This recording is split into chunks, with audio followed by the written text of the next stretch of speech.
ইচ্ছে তো ছিল গুড মর্নিং বলে ব্লগটা শুরু করি, কিন্তু এমন ঘটনা আমার সাথে ঘটে গেছে আজকে সকালে। ফার্স্ট ব্লগ যে তোমাদের সাথে ভালো করে শেয়ার করব ভাবলাম এখন থেকে, তো সেই ব্লগটা শুরু করার আগে এমন ঘটনা ঘটে গেছে যে গুড মর্নিং বলে শুরু করতে পারলাম না। তো আসি আসল কথায়, এই যে দেখতেই পাচ্ছ আমাদের বাড়ির এই মোটরটা আজকে ব্লাস্ট হয়ে গেছে, যে প্লাস্টিকটাতেও আগুন ধরে গেছে।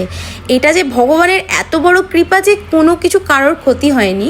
তো বাড়ির বিদ্যুৎ সংযোগটা শর্ট সার্কিট হয়ে যাওয়ার কারণে মিটারে লাইন থাকার কারণে গোটা বাড়িতে কারেন্ট নেই। ভাগ্য ভালো যে গোটা বাড়িটা শর্ট সার্কিট হয়ে যায়নি বা আমরা মানে কিছু হয়নি আমাদের, এটা খুব কপাল ভালো। তো কারেন্টের মিস্ত্রিকে ডাকা হয়েছিল, কারেন্টের মিস্ত্রি এসে পাম্প থেকে লাইনটা খুলে দিল, তো পাম্পটাও খুলে দিচ্ছিল। তো এখানে কারেন্টটা ঠিক করে দিচ্ছিলো, যেহেতু মানে গোটা রাত্রি কারেন্ট নেই। আমরা ভাবছিলাম যে যেহেতু এখন বর্ষার দিন, গোটা রাত বৃষ্টি পড়ছে, তো বৃষ্টির জন্য কারেন্ট নেই, কিন্তু শর্ট সার্কিটের জন্য কারেন্টটা নেই। তো দেখতেই পাচ্ছ গোটা ঘরে বাড়িতে কোনো কারেন্ট নেই, তাই কি করব, খুব বিরক্ত লাগছিল সকাল থেকে। তো এখানে ঘরটা অন্ধকার ছিল বলে জানলাটা খুলে দিচ্ছিলাম। তো জানলাটা খুলে দেওয়ার পরে বাইরের যে আলোটা আসছিল সেটাতে ঘরটা একটু একটু আলো হচ্ছিল আর হাওয়া বাতাস খেলছিল, নাহলে যা গরম কি বলবো তোমাদের। তো এখানে দেখো যে এই পাম্পটার অবস্থা এতটাই খারাপ। এটা ভালো যে তখন মানে রাতে এটা হয়েছে বা ভোরে হয়েছে জানি না, ওখানে আশেপাশে কেউ ছিল না, তাই কপাল ভালো, কারোর কিছু হয়নি। এটার জন্য ভগবানকে অসংখ্য অসংখ্য ধন্যবাদ।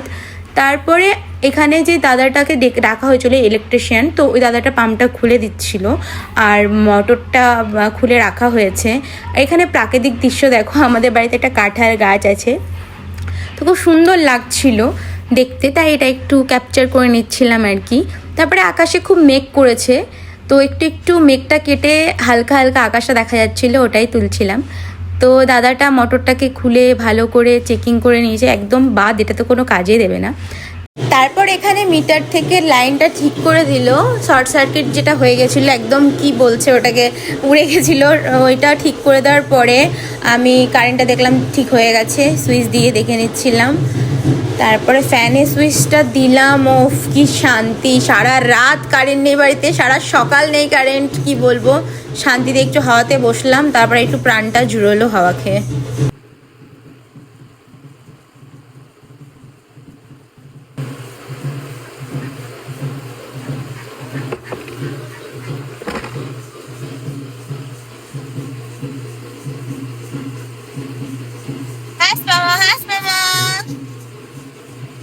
তারপর দেখো এখানে বৃষ্টি পড়ছিল, তো এত বৃষ্টি পড়ছে যেহেতু কারেন্ট চলে এসেছে, তাই ভাবছি জানলাটা লাগিয়ে দিই।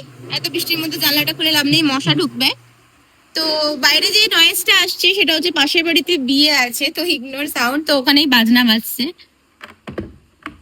যদিও আমাদের ইনভাইট আছে, যাব পরে।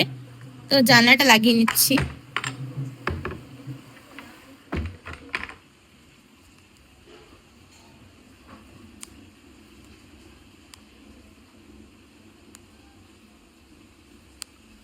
লাগিয়ে নিলাম জানলাটা। উফ, এবার শান্তি করে একটু বসি। তো তোমরা সবাই ভালো আছো তো, ভালো থেকো। এখানেই ব্লগটা শেষ করছি, পরের দিন আবার ব্লগ করব, দেখা যাক পরের দিন আমার সাথে আবার কি হয়।